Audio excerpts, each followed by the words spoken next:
Hello everybody, welcome back to another video, and I'm the iTunes fanboy. In this video, I know from my video a week ago, or if you tuned into my podcast, I just recently had CarPlay installed in my car, which this car specifically is a 2014 Mercedes-Benz C300, which, no, I'm not spoiled, this car was really worth like 12 grand, and this is my dad's old car, and we figured that would be cheaper than just buying a cheap car that would most likely break down. So yeah, but I've gotten CarPlay installed in this car, which I have paired to my iPhone 14 Pro, which runs iOS 16. So the features for this aren't exactly current, but this does at least have wireless CarPlay, which is really awesome.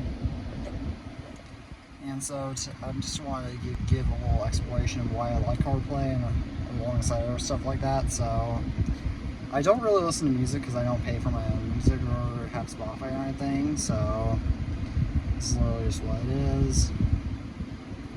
I should get out of there. And I'm not going to show on the maps or phone or messages for obvious reasons, because that's would dox me, but I really like using CarPlay just to have it announce my texts as they come in, so that way I at least know what my texts are when driving, which is useful because I obviously do not want to text while drive. And Now Playing, I don't really use Now Playing that much just because I don't really listen to much. And podcasts, I don't usually listen to podcasts except for my own podcast as I edit, so that's not the most useful. News, I've actually never looked at this. I don't really pay much attention to news. I usually just use Twitter when I'm not driving. And audiobooks, I'm not a big audiobook guy either. And calendar, like, I don't really schedule stuff in my calendar. And setting, I do like some stuff like driving focus. Actually, yes, I will turn driving focus on. That would help a lot, so I don't have to turn on Do Not Disturb on my Apple Watch. Announce messages I probably have on, and appearance, I usually keep it on Mac. For some reason, I can't turn on light mode, which I prefer. Wallpaper, I really like the variation of wallpapers they give, including some that are not available on iOS, interestingly, like this one, which I really wish was on iOS, but oh well. And Siri suggested, like, I don't really use Siri, so I don't necessarily care about that. And then Show Alert, which I don't normally I don't really listen to music or audiobooks or anything like that, but I would keep that on for if I do.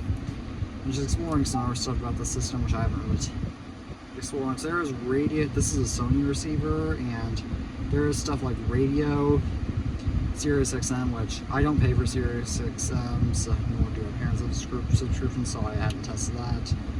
Bluetooth, which I obviously have for connecting my own car. Rear camera gives you a rear view camera, which I don't really want to show just because I don't want to dox myself. And then there's settings you can use for a whole bunch of stuff. And the date and time is incorrect on this. It's not 9:16 p.m. Not connect to other stuff like USB devices and phone to the system. But now I just want to talk about other stuff like getting CarPlay inside your older car. Like how much does it cost and what's the process. So there's a couple of ways that you can go about installing CarPlay in your car. So the easiest way is take it to a service center and have it done that way. However, please note that I highly do not recommend getting this done in Mercedes because it's a little bit expensive to get this done in Mercedes. However, if you're driving like a Ford or a Chevy or anything basic like that, it should be a lot cheaper because they're not quite as tightly engineered. And you can also just buy the receivers yourself, including other stuff. So, like this for a Sony receiver, I believe costs like $500 on your own, but you have to know how to install on your own, which I'm not a mechanic or anything like that, so I don't really know. And especially now I have to drive to school, I really don't want to break my car, so I just left it to service people. But those are a couple of ways that you can go about it. And you also don't have to get a system quite as fancy as I did. I just got a system that's fancy because I'm a big tech enthusiast, but you can also get a basic one without a touchscreen. However, I got a touchscreen because my car, this old display, does not have a touchscreen. And you can also modify it on the Audis. You can literally modify it to use the existing display. You see a CarPlay controller chip, which I know you can sometimes do.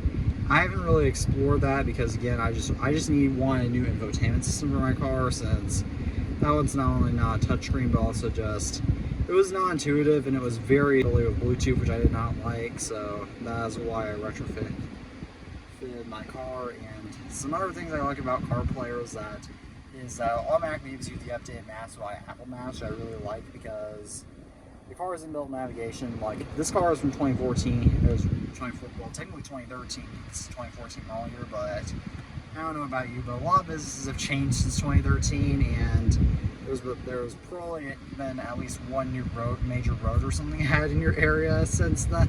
At least one major change like that in your area since then. So I don't know if I would trust a map from that old. Now, a lot of people drive the older cars than I do with inbuilt navigation, so I really like the ability to use Apple Maps since I'm an Apple Maps guy. But I guess that is really just all I have to say about CarPlay in my car. So as always, thank you all for watching this video. I'm the iTunes family, and as always, peace out.